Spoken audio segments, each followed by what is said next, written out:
Okay. So it's Parshat Behaalotecha. It's a very special parsha. It starts out with lighting the menorah, Behaalotecha Saneres. And why do we have this parsha Behaalotecha and lighting the candles right after the dedication of the tabernacle by the leaders of each tribe, the princes, the leaders of each tribe? Rashi says because Aaron felt bad. Aaron felt bad that he was left out. He had no participation in the dedication of the tabernacle. So Hashem comforts him. Hashem tells him, what do you mean? You're going to light the menorah. What you do is greater than what the leaders of the tribes did. Nachmanides says what he's referring to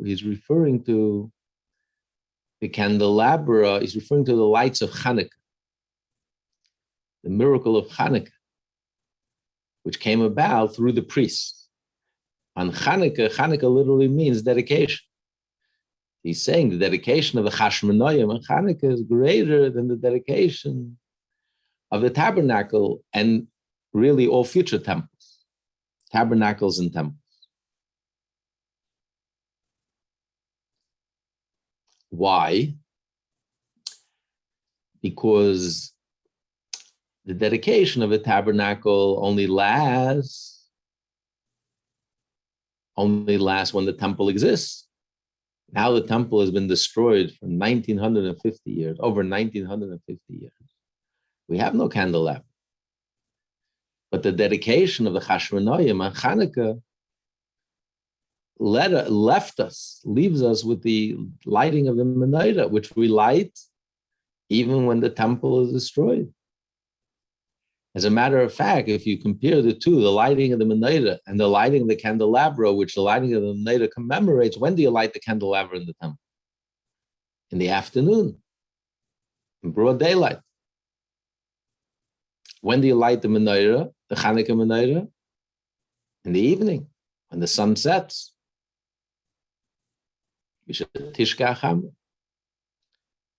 The candelabra in the temple had 7 candles. How many does the menorah have? 8. The menorah in the temple, you light in the temple, in a holy space, in a holy place. Indoors. Where do you light the menorah, the candelabra, the Hanukkah? Outdoors. By the edge, by the door, facing the outdoor, by the window, outdoors. The candelabra is lit in the temple, a holy space, in Jerusalem, in the Temple Mount, in the temple compound, inside the temple. Where is the Hanukkah menorah lit? Anywhere, wherever a Jew is, anywhere in the world. So you see that's what Hashem means. Hashem is telling Aaron, your dedication, your light is much more powerful than the dedication of the temple, which didn't last until Mashiach comes. But your dedication is much greater. The dedication of your children, the Chashmonoyim, will have the power not only to light 7 candles, but 8 candles, to illuminate the darkness, the outside, a world which is the antithesis of holiness, not a world that's conducive for holiness. It's one thing to light a menorah, to light up a temple. The temple is conducive to holiness, so it's easy to light up. And you light it during the day when the sun is shining. So it's easy to illuminate. But to be able to illuminate darkness, the darkest, coldest time of the year, Hanukkah, that's something special. And every night it gets darker and darker. And to counter that darkness by every night lighting another menorah, another light, intensifying, increasing the light, that's the power of Aaron. Aaron has that ability. And this is really the mission of Aaron. Aaron was the one who lit the menorah. The menorah was made up, this is the opening of the Parshat Behaalotecha. The menorah was made up of one chunk of gold that was carved out, was designed, one chunk, one solid single chunk of gold. They shaped it and formed the 7 candles, the central candelabra and then the 7 branches. And what this represents the Jewish people. The Jewish people are one chunk of gold. We have one Father in heaven. We're literally all one, inseparable, one and the same. And yet we branch out into 7 different branches, because every Jew is a different personality, different character, different approach to Hashem. And Aaron's mission is to illuminate the menorah, to illuminate each candle, to light up each candle. But when does Aaron fulfill his mitzvah of lighting the candle? You have to light the candle until the candle is able to sustain itself. You can't, if you have to constantly stand there and support the light, you haven't fulfilled the mitzvah. The mitzvah is you have to light it until the light is self-sustained. And that's the mission of Aaron. Because every Jew already has a light deep down, has a pilot light, has that pintele yid, that spark. Aaron's mission, but the spark is not lit. It's potential, powerful potential, but that potential is not lit. It's not working. It's not illuminating the Jew, and it's not illuminating his environment. It's dark. The Jew is sitting in darkness. He's not learning Torah, he's not studying Torah, he's not doing mitzvah, he's not bringing light to his environment, he's not changing, affecting any change, he's not illuminating, he's not elevating, he's not changing himself or the world around him. He has all this potential, and it remains hidden, unused. You can have a light and a lamp. The oil is there, the wick is there, everything is there, but it's missing a match. Without the match, nothing happens. Everything stays the same. A day goes by, a week goes by, a month goes by, a year goes by, a decade goes by, and there's zero change. There's no movement. Nothing is shifting, nothing is moving, nothing is not budging. So Aaron's mission is to take all that potential and to light the match, light the fire, kindle, spark some light, get the flame going. So Aaron could get the flame going. But when does Aaron know that he's successful? When the flame becomes self-sustaining, when the Jew becomes self-sufficient. And he has the power now to generate his own enthusiasm, his own inspiration. He doesn't need Aaron, the high priest, to constantly wake him up and to constantly goad him and to push him and to prod him. When he becomes self-sustaining, he generates his own enthusiasm and his own inspiration. And he can light up, not only does he light up himself, you see a visible change, illumination, change and inspiration, elevation. But the Jew starts becoming a lamplighter that lights up others, that brings light and sheds light to those around him. That's when Aaron knows he's successful.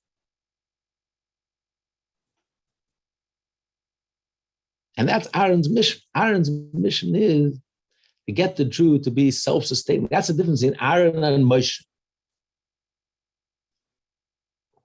Moshe gives the Torah from on high, from the top down.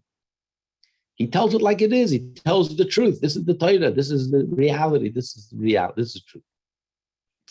Whether we're vessels, vehicles, we could accept it, could receive it, doesn't matter. This is the way it is. This is reality. Aaron was all about from the bottom up. That's why Aaron loved the Jewish people. He made peace between Jews. He went down to the people on their level. Moshe was like purity. Moshe was in heaven. He spoke from heaven. He communicated to us what's going on in heaven. He brought the Torah down to earth. Aaron was from the bottom up. Aaron made peace. He would go around, make peace between husband and wife. He would go around, make peace between Jews. If he saw 2 Jews fighting, he would invest the time and the effort to reconcile them, to bring them together. He would go to one of them. He says, I just spoke to your friend. He would tell a little white lie. I just spoke to your friend, and he told me he feels so terrible that he's fighting with you, and you're such a wonderful person, and he really loves you and respects you. And the guy says, really? He said that about me? Maybe it's not so bad. I thought he was a horrible person. I see. Wow. Then he would go to the other one, and he would repeat the same thing. And next time they met in the street, they bumped into each other in the street, they would hug each other, embrace each other, and they would reconcile. If he saw a bum and a low life in the community, what would Aaron do? When the person was walking in the street, Aaron would walk side by side with him and would befriend him and talk to him. And the guy would think to himself, does Aaron know? Does he have any clue who I am? Does he have any idea who I am? Would Aaron, the great priest, be talking to a bum and a lowlife like me? And Aaron would just make him be friendly and talk to him, and slowly but surely, he pulled him in. Slowly but surely, the person says, I better improve my behavior. I better become a better person, someone worthy of Aaron's company and of Aaron's friendship. And that's how slowly he would pull everyone. He would draw everyone. Like when you light a fire, a flame doesn't impose itself. A flame invites you in. A flame, you're naturally drawn to a fire, to a flame. It's warm, it's illuminating, it's gentle. That was Aaron's approach. He approached every Jew with gentleness, with love, with warmth. And slowly but surely, he pulled everyone in. And he connected everyone. And this was the lighting of the menorah. See, the lighting of the menorah was different then. You had the fires in the temple. You had the fire on the outer altar, you had the fire on the inner altar. But then you had the lighting of the menorah.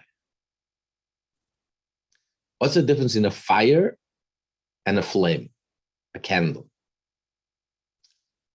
A fire burns, a fire destroys, a fire grabs hold of the object and it disintegrates it, it takes it apart.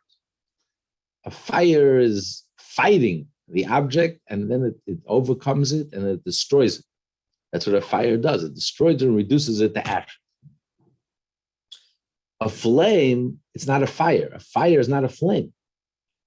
A fire, fire is too jumpy, it's not a light. It doesn't illuminate, it burns. A flame lights very gently and it lights. Why? Because the material that you use for a flame is suitable for a flame. You use the right oil, you use the right wick, and then it burns very gently. And it gives off light, and you could read, you could use it to read, you could use it it's light. So the flame represents the godly soul. The flame represents how the soul becomes one with Hashem, become completely illuminated, it's gentle, and you're just drawn and pulled towards Hashem. This is the menorah. This is the opening of the parsha. But then we find this week's parsha. We find tremendous expressions of Hashem's love for the Jewish people. Unusual. How beloved the Jewish people are to Hashem. We find in one verse that the Bnei Yisrael, the name for the Jewish people, is repeated 5 times. Sunnah Meimali Yisrael, again and again and again. It's like when a parent loves their child. Nothing gives them greater pleasure than just to say their name. Even if they're not present, you just repeat their name. Every time they say their name, it gives them tremendous pleasure. It's a very deep expression, very deep love. Certain loves are limited. To kiss a child, there are many different expressions of love. When you kiss your child, you have to physically be present. They have to be awake. You give them a present, they have to want it, like it. It's limited, which tells you that even like when you kiss them and you hug them, that the love that it's expressing is also limited, because the vehicle through which you express it is limited. But saying the name of your child is unlimited. You don't have to be present. They could be asleep. They don't have to even be in the same city.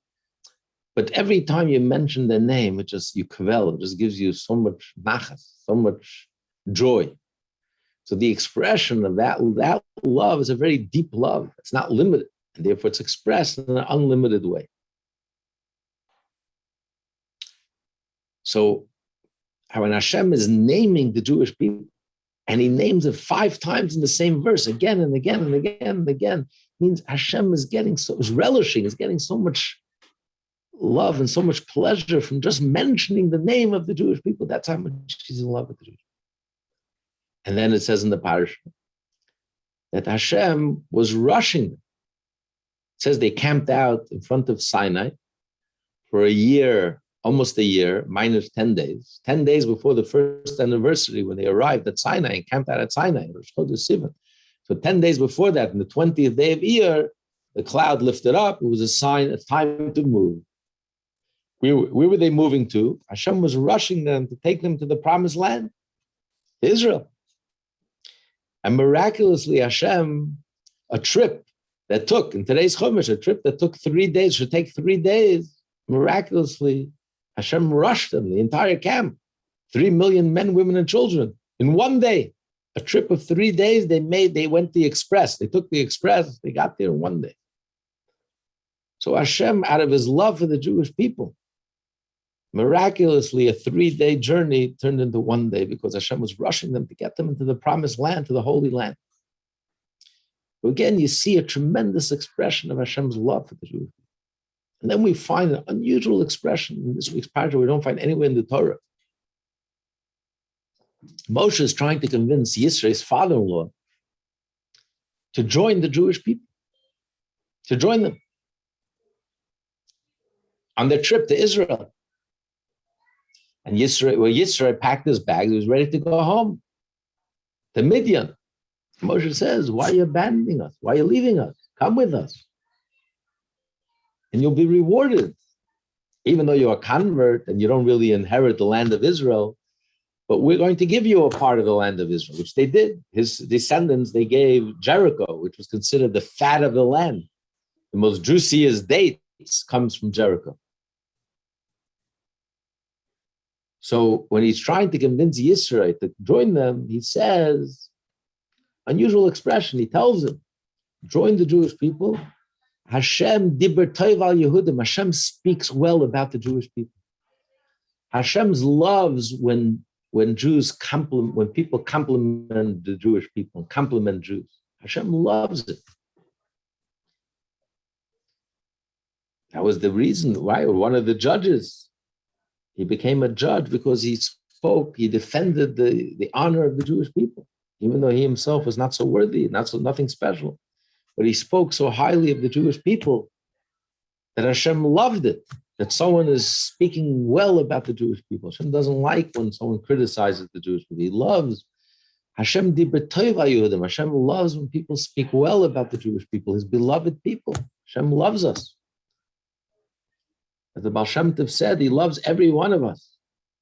Like parents who couldn't have children. In the elder age, they were blessed, miraculously blessed with a child, a single child, an only child.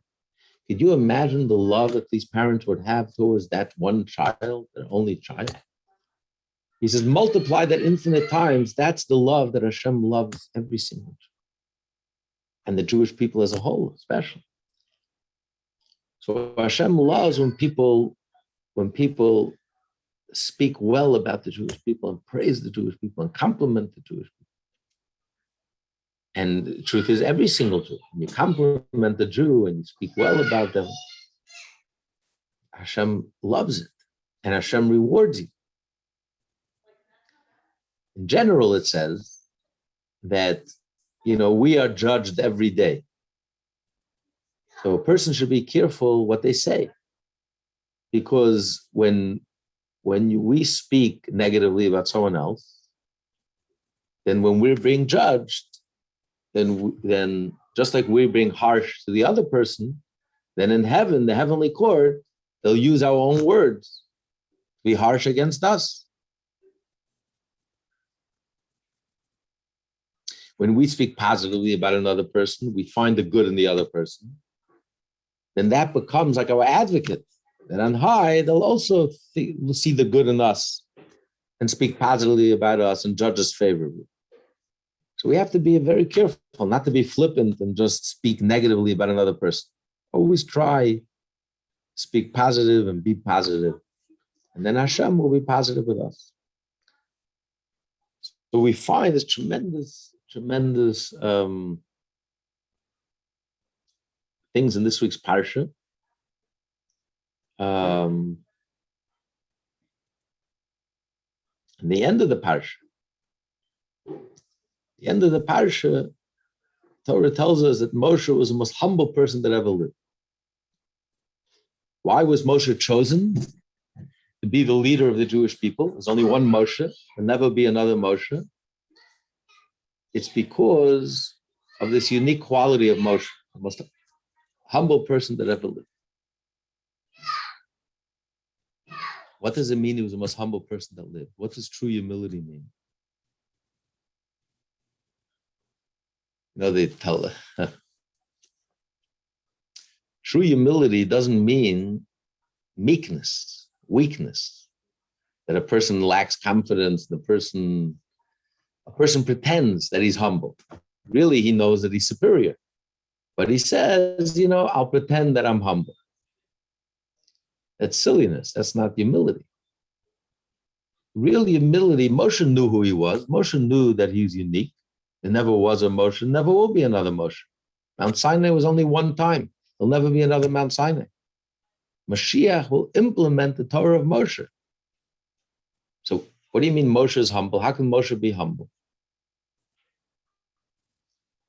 But humility means you know your strengths. You know you're special. You know that you're special. And you know how special you are. And yet you're completely humble. Because humility, Moshe thought to himself, he said, any Jew that would be in my shoes would be a much better Moshe than I am. He would take the potential that I have, that Hashem gave me, and he would run with it. He would develop it a lot more than I ever did. Vice versa. If Moshe thought if I were in that Jew's shoes, I was given his humble beginnings and humble abilities, limited abilities, I would have been much less of a Jew than that Jew. So there's no reason to be arrogant. He was completely humble to every Jew, knowing that he's Moshe, knowing his uniqueness and his strength. And yet he was totally. And the truth is that Moshe, the reason why did Moshe make this calculation? Why doesn't anyone else make this calculation? Why is Moshe the only one who's making this calculation? That if that person had my talents, my God-given talents, and God-given abilities, he would have been a much better Moshe than I am. And if I would have been that person, I would have been a lot less than that person. Why is Moshe the only one who's even thinking this way? Everyone else who has unique abilities, talents, is so arrogant, is so proud of himself and full of himself. And why is Moshe the only one who's really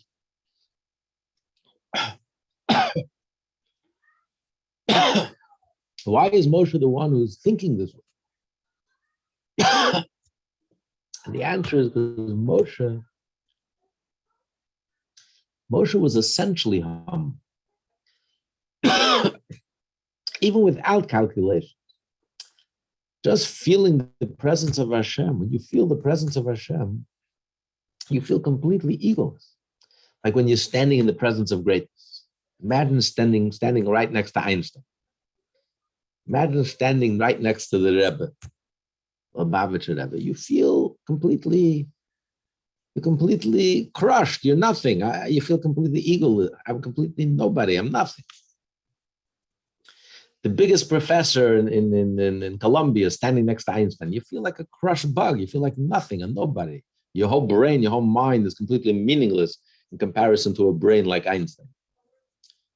When you're standing in the presence of greatness, you just you don't feel, you lose all sense of self. You're completely egoless.